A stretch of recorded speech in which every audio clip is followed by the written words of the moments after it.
5 বছৰৰ পিছত আপুনি ক'ত থাকিব?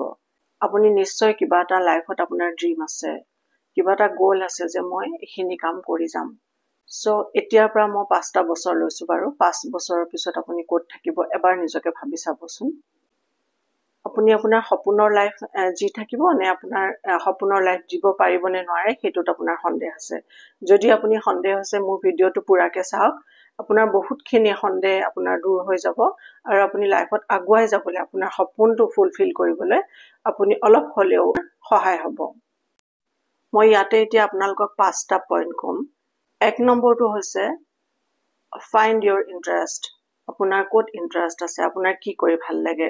হয়তো সেইটো হ'ব পাৰে আপোনাৰ গান গাই ভাল লাগে, বা আপোনাৰ ছবি আঁকি ভাল লাগে, বা আপোনাৰ খেলি পেলাই ভাল লাগে, বা আপুনি এখন আপোনাৰ ড্ৰিম কাৰ ল'ব বিচাৰিছে, বা এটা আপুনি ঘৰ বনাব বিচাৰিছে সুন্দৰকে।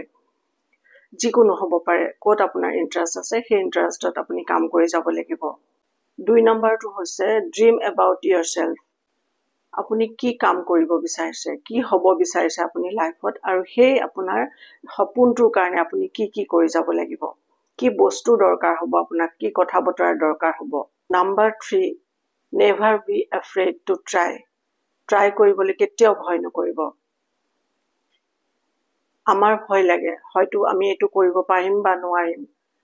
আপুনি নোৱাৰিম শব্দটো আপুনি আনিবই নালাগে।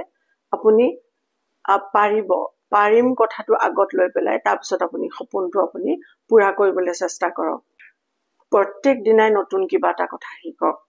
ৰাতিপুৱা শুই উঠে আপুনি লিখক, এখন নোটবুক লওক, তাত আপুনি লিখক যে আজিৰ দিনটোত আপুনি কি শিকিব। যেতিয়া আপুনি ৰাইট আপ কৰিব, যেতিয়া আপুনি লিখিব, তেতিয়া সেই বস্তুটো আপুনি ভাবিব পাৰে যে 10% আপোনাৰ তাত কমপ্লিট হৈ গৈছে। আৰু যদি আপুনি ভাবি থয় যে মই এইটো কৰিম, তেতিয়াহ'লে হয়তো নহ'বও পাৰে। সো ৰাতিপুৱা উঠি আপুনি ফ্ৰেছন আপ হোৱাৰ পিছতে আপুনি এখন নোটবুকত আপুনি কথাটো লিখক যে মই আজি নতুনকে কি বস্তুটো শিকিম।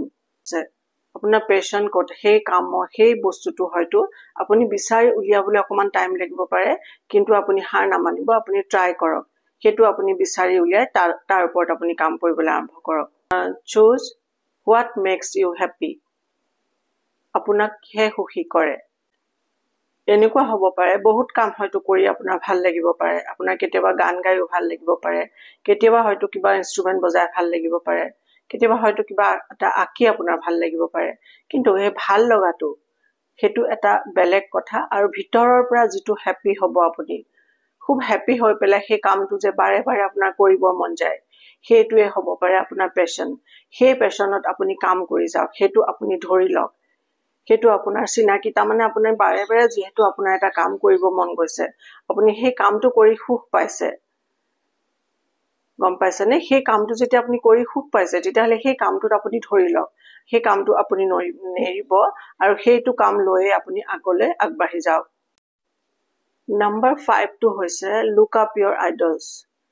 আপুনি প্ৰত্যেকটো ফিল্ডত এজন সফল ব্যক্তি থাকে।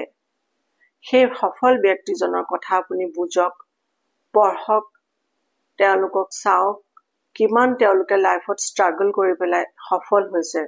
প্ৰত্যেকটো কথা ভালকৈ চাওক, জানক, বুজক, বাৰে বাৰে তেওঁলোকৰ লাইফষ্টাইল আপুনি জানক। তেতিয়া আপুনি দেখিব যে আপুনি কাম কৰিবলৈ, আপোনাৰ গ'লটোত, আপোনাৰ পেশ্যনত আপুনি কাম কৰিবলৈ সুবিধা হৈছে। আপুনি আগবাঢ়ি যাবলৈ সেই সফল ব্যক্তিজনে আপোনাক বহুত সহায় কৰিব। আমি এইটো ভাবিব নালাগে যে মই এইটো কাম কৰি ভাল পাওঁ, মোৰ লাইফত ষ্ট্ৰাগল নাহিব। এইটো কাম কৰি ভাল পাওঁ মানে মই ভাল পাওঁ যিহেতু মই কামটো ইজিলি কৰি যাব পাৰিম, তেনেকুৱা কিন্তু কেতিয়াও একো কথা নহয়। আপোনাৰ যেতিয়া আপুনি কিবা এটা কাম কৰিবলৈ আৰম্ভ কৰে, আপোনাৰ লাইফত বহুত ষ্ট্ৰাগল আহিব, এইটো আপুনি আগতেই জানিব লাগিব। ষ্ট্ৰাগল নকৰাকৈ কিবা এটা আপুনি খলা বমা নোপোৱাকৈ আপুনি কাম কৰি যাব নোৱাৰে।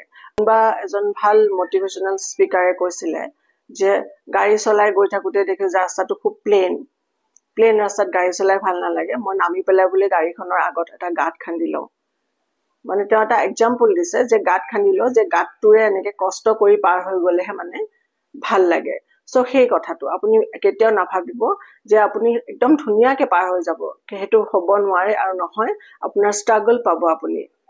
আপুনি ষ্ট্ৰাগল পাব যেতিয়া ষ্ট্ৰাগল কৰি গৈ পেলাই যেতিয়া আপুনি সফল হ'ব তাৰ মজাটো কিন্তু বহুতেই বেলেগ আপোনাৰ গোল এচিভ কৰক পেশন এনেকুৱা এটা ৰাস্তা য'ত সফলতা আৰু সুখ আছে কিন্তু আপোনাৰ মনৰ যিটো জুনুন হয় সেইটোক আপুনি জ্বলাই ৰাখিব লাগিব তাৰ কাৰণে আপুনি কিছুমান মোটিভেশনাল স্পিকাৰ কথা শুনিব লাগিব মোটিভেট হৈ থাকিব লাগিব মই আগতেও ক'লো আপোনাৰ যিজন আইডিয়াল হ'ব পাৰে তেওঁক আপুনি ভালকে ফলো কৰক খুব ভালকে তেওঁক ফলো কৰক আৰু আপোনাৰ নিজৰ জুনুনটো আপুনি জগাই ৰাখক সদায় আপোনাৰ নিজৰ ইচ্ছাটোক একুৰা জুই জ্বলাই ৰাখক আৰু সেই জুই কুৰা আপোনাক আগবাঢ়ি যাবলৈ সহায় কৰিব গোলটোৰ কাৰণে আপুনি প্ৰথম খোজটো আগবঢ়াওক মোৰ শুভেচ্ছা থাকিল